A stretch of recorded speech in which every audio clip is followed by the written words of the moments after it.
చెప్పినా అది కూడా తప్పేనా? గంత ఆవేశం ఎందుకు అధ్యక్ష? కోటి మందిని కోటీశ్వరులు చేసుడు దేవుడు ఎరుగు అధ్యక్ష. ఈ బడ్జెట్లో ఎల్లుండి బట్టిగారు పెట్టే దానిలో నెలకు 2500 రూపాయలు ఇచ్చే మహాలక్ష్మి పథకం పెట్టండి అధ్యక్ష. కోటీశ్వరులు తర్వాత చేయండి, నెలకు 2500 నా కథ కాదు అధ్యక్ష. 100 రోజుల్లో చేస్తామన్నారు అధ్యక్ష. 100 రోజుల్లో నెలకు 2500 రూపాయలు ఇస్తామన్నారు. మరి దగ్గర 800 రోజులు అయిపోయింది. ఇప్పుడన్నా నిలబెట్టుకోండి అని రాష్ట్రంలోని మహిళల తరపున అడుగుతా ఉన్నాను అధ్యక్ష. మొదటి గవర్నర్ గారి ప్రసంగంలో, తమిళిసై గారి ప్రసంగంలో ఆ రోజు చెప్పించారు అధ్యక్ష. ఏమని? 1,00,000 కోట్లు వడ్డీ లేని రుణాలు ఇస్తాం, 1,00,000 కోట్లు ఇస్తాం వడ్డీ లేని రుణాలు అని చెప్పారు అధ్యక్ష. మరి నిన్న గవర్నర్ గారి ప్రసంగంలో వడ్డీ లేని రుణం అనేది మాయమైంది అధ్యక్ష. మరి ఆ స్కీమ్ ఏమైనా ఎత్తేస్తుండ్రా? ఉంటుందా? వడ్డీ లేని రుణం ఇప్పటికి రాష్ట్రంలో 2,000 కోట్లు బాకీ ఉన్నారు. మీరు మహిళా సంఘాలకి ఇస్తారా, ఇయ్యరా? ఆ స్కీమ్ ఉందా, తీసేస్తారా? ఎందుకంటే మొదటి గవర్నర్ ప్రసంగంలో 1,00,000 కోట్లు వడ్డీ లేని రుణాలు అన్నారు. మరి నిన్నటి ప్రసంగంలో 1,00,000 కోట్లు అన్నారు, కానీ వడ్డీ లేని రుణం రాకుండా జాగ్రత్త పడ్డారు, మంచి ఎడిటింగ్ చేశారు. కాబట్టి ఉన్నదా లేదా చెప్పండి అధ్యక్ష. మహిళా సాధికారత గురించి బ్రహ్మాండమైన ఉపన్యాసం ఇచ్చారు అధ్యక్ష. అట్లాగే గవర్నర్ గారి ప్రసంగంలో నిన్న మిస్ వరల్డ్ అనే కంటెస్ట్ పెట్టామని చెప్పారు అధ్యక్ష. అధ్యక్ష, ఇక మిస్ వరల్డ్ విషయంలో మిస్ ఇంగ్లాండ్ చెప్పింది అధ్యక్ష. నేను మిస్ ఇంగ్లాండ్ పారిపోయింది అధ్యక్ష, మన దేశం వదిలిపెట్టి పారిపోయింది. ఏమైనా అధ్యక్ష? I was made to feel like a prostitute, I was exploited అని చెప్పి మిస్ ఇంగ్లాండ్ ఇచ్చిన మాట ఇది సన్ మ్యాగజైన్ లో. ఎవరు అధ్యక్ష దీనికి బాధ్యులు? ప్రభుత్వం. కేటీఆర్ గారు 10 ఇయర్స్ మినిస్టర్ గా చేసిండు, కానీ ఆ మాటలు ప్రతిసారి సత్యదూరమైనటువంటి మాటలు పెట్టి అబద్ధాలను ఊరంతా ప్రచారం చేసుకోవాలనేదే వాళ్ళ కాన్సెప్ట్. ఇవాళ మేము మహిళలకు ఒక లక్ష్యంతో పనిచేస్తున్నాం, 1 కోటి మంది మహిళల్ని కోటీశ్వరులను చేయాలనుకున్నాం. అరే ఇప్పటి వరకు టౌన్లో, రూరల్లో 57,000 కోట్ల రూపాయలు వాళ్లకు బ్యాంకుల ద్వారా, స్త్రీనిధి ద్వారా ఇవ్వడం జరిగింది. మీ లెక్క మేము రెండోసారి అధికారానికి వచ్చినాక 1 రూపాయి కూడా మీరు మహిళలై వడ్డీ లేని రుణాలు ఇవ్వలేదు. పైగా 3,000 కోట్ల రూపాయలు వాళ్ళ మీద భారం పెట్టిపోయినరు. మేము ఈ 6 నెలలకు ఒకసారి, 3 నెలలకు ఒకసారి వాళ్ళ ఇచ్చిన ఇప్పటి వరకు దాదాపుగా 1,121 కోటి రూపాయలు, 1,121 కోట్ల రూపాయలు వాళ్ళ వడ్డీ డబ్బులను, అంటే వాళ్ళ వడ్డీని పే చేయడం జరిగింది. మేము ఎగ్గొట్టలే అధ్యక్ష, చేస్తూ ఉన్నాం. ఎందుకు ఇంత లేడీస్ అంటే మీకు అంత వ్యతిరేకం? అరే ఒక లక్ష్యం పెట్టుకున్నాము, ఆ లక్ష్యాన్ని, ఆ సంకల్పాన్ని రీచ్ కావాలనుకుంటున్నాము. మేము ఇవాళ మీరు మూతేసినటువంటి శిల్పారామం దగ్గర 106 షాప్స్ మహిళలకు వివిధ గ్రామాల నుంచి ఉత్పత్తి చేసినటువంటి వాళ్లకు మార్కెట్ సౌకర్యం కల్పించినాం. మీరు ఫ్రీ బస్సు పెడితే కూడా దాని మీద అనేక రకాల సెటైర్లు, తప్పుడు ప్రచారాలు, తప్పుడు వీడియోలను చిత్రీకరించడం, ఇవన్నీ కూడా అది మీ వంతు. ఇది తప్పు, ఇది సరైంది కాదు. తరతరాల అణిచివేత నుంచి ఆత్మగౌరవంతో, అస్తిత్వంతో, ఆత్మవిశ్వాసంతో ముందుకొస్తున్నటువంటి ఆడవాళ్ళ వెంట సపోర్టుగా ఉండండి, సహకరించండి. అది నిర్ణయాధికారంలో కావచ్చు, కుటుంబ అధికారంలో కావచ్చు, రాజకీయ అధికారంలో కావచ్చు. నేను చెప్తాను అధ్యక్ష, ఒక ఉదాహరణ.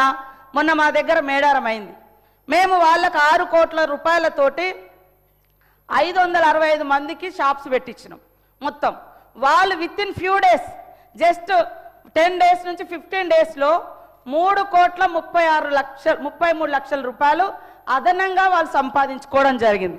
టోటల్ వాళ్ళ ఇన్కమ్ ఎంత అంటే, మేము 6 కోట్లు పెడితే 9,33 లక్షల రూపాయలు వాళ్ళకి ఇన్కమ్ వచ్చింది అధ్యక్ష. ఒక అక్క రోడ్డు మీద మేడారం పోయే వాళ్ళకు ఒక 50,000 ఇస్తామే టీ కొట్టు పెట్టుకుంది. ఆమె రోజుకు 5,000 సంపాదిస్తుంది. ఇదే ఇప్ప పువ్వు, మవ్వా లడ్డు, వాళ్ళకు ఒక 50,000 నుంచి మేము స్టార్ట్ చేసి 2 లక్షలు ఇస్తే వాళ్ళు ఆ 3 మంత్స్లో టోటల్గా మొత్తం ఈ రోజులో 14 లక్షల రూపాయలు సంపాదించారు. ఫ్యూ డేస్లో, 1 వీక్, 15 డేస్లో 5 లక్షల రూపాయలు సంపాదించారు అధ్యక్ష. ఇదొక మారుమూల అటవీ ప్రాంతాల నుంచి వచ్చి జరుగుతున్నటువంటి వ్యవస్థ. దాన్ని బట్టి మేము వాళ్ళందరికీ ఒక నమ్మకం ఇస్తున్నాం. మీరు ఇట్లా చేసుకోండి, ఈ రకంగా బ్యాంక్ లింకేజ్ ఇస్తాం, దాంట్లో ఇంతవరకు మాఫీ చేస్తున్నాం. ఇది తప్ప అధ్యక్ష? ప్రతిసారి ఎగతాళి మాటలు, బస్సు పెడితే ఎగతాళి, వడ్డీ అంటే వడ్డీ లేని రుణాలంటే ఎగబోతా. మీరేం చేశారు మరి 10 ఏళ్ళు? ఇవాళ మీరు ఇన్ని మాటలు మాట్లాడుతున్నారు. కేటీఆర్ గారు, మీరు మాట్లాడిన అన్ని ఒక్కసారి మిమ్మల్ని మీరు ఆత్మ పరిశీలన చేసుకోండి. మీరు 10 ఏళ్లలో ఎన్ని ఇళ్ళు ఇచ్చారు? ధనిక రాష్ట్రం అని గొప్ప చెప్పారు కదా, మరి ఎందుకు పేదోళ్ళకి ఇల్లులు ఇవ్వలేదు? మరి ఎందుకు అందరికి ఉద్యోగాలు ఇవ్వలేదు? ఎందుకు దళితులకు భూములు పంచలేదు? మరి ఎందుకు మీరు అదే 2019 బడ్జెట్లో 100 కోట్లు నిరుద్యోగ భృతి అని 100 కోట్ల రూపాయలు బడ్జెట్లో కూడా యాడ్ చేసారు? మరి ఎందుకు ఇవ్వలేదు? అంటున్నా. చెప్పడానికి బాగానే ఉంది, మరి ఎందుకు చేయలేదు? ఇవాళ మీరు చేయలేదు. మీరు చెప్పండి, ఆడళ్ళ అభయహస్తం డబ్బులను కూడా మీరు వాడుకున్నారు, ఎందుకు ఇవ్వలేదు? అప్పుడు వైఎస్ఆర్ గారి హయాంలో వాళ్ళు జమ చేసుకున్నారు, ఇవ్వలేదు. ఇప్పుడు మేము ఒక్కొక్కటి నెరవేర్చుకుంటూ వస్తున్నాం. మీరు ఏమంటారు? గ్యారంటీ ఒక్కటే అమలు చేయలే. అరే రైతు రుణమాఫీ, మీరు ఎట్టే టైంలో రైతు రుణమాఫీ అన్నారు, 10 ఏళ్లలో కూడా కంప్లీట్ చేయలేకపోయారు. అవే కదా అట్లా మిగిలి ఉన్నాయి. ఇవాళ జీరో బిల్ ఇస్తలేమా? 200 యూనిట్ల కరెంట్ ఇస్తలేమా? 4.5 లక్షల ఇల్లులు, 4.5 లక్షల ఇల్లులు కూడా మాది గ్యారంటీలోనే కదా. ఏదైతే 6 గ్యారంటీలలో 4.5 లక్షల ఇల్లులు కూడా ఉంది, 5 లక్షల ఇల్లు. మరి మీరు ఎన్ని ఇల్లు ఇచ్చారు 10 ఏళ్ళలో చెప్పండి.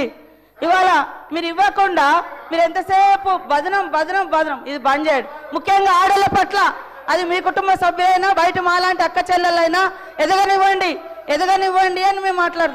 ఆడళ్ళ మీద నిష్ఠూరాలు ఎందుకు? ఆడళ్ళ బస్సుల మీద నిష్ఠూరాలు ఎందుకు? ఆడళ్ళ వడ్డీ లేని రుణాల మీద నిష్ఠూరాలు ఎందుకు?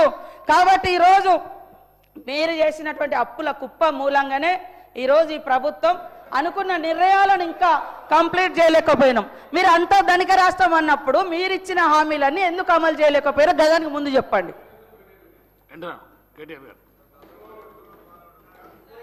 మంత్రి గారు అన్ని విషయాలు చెప్పారు అధ్యక్ష, కానీ అసలు విషయం చెప్పలేదు.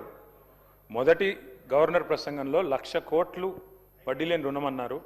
ఇప్పుడు దానికి కట్టుబడి ఉన్నారా లేదా అని అడిగాను అధ్యక్ష. 2,000 కోట్లు బాకీ ఉన్నారు వడ్డీ లేని రుణం, ఇస్తారా లేదని అడిగిన అది చెప్పలే. అన్ని చెప్పాను కానీ అది చెప్పలే అధ్యక్ష. ఇంకొక మాట అధ్యక్ష, వారు అధ్యక్ష నేను అడుగుతా ఉన్నా అధ్యక్ష, మిస్ వరల్డ్ పోటీలు జరిగినాయి అధ్యక్ష హైదరాబాద్లో. మిస్ ఇంగ్లాండ్ మీలా మ్యాగీ అనే అమ్మాయి ఇక్కడ నుంచి పారిపోయి సన్ మ్యాగజైన్కి ఇంటర్వ్యూ ఇచ్చి అందులో చెప్పింది అధ్యక్ష, అక్కడి నిర్వాహకులు నన్ను ఇబ్బంది పెట్టారు, ఎక్స్ప్లాయిట్ చేశారు, they have sexually exploited me, they have treated me like a prostitute.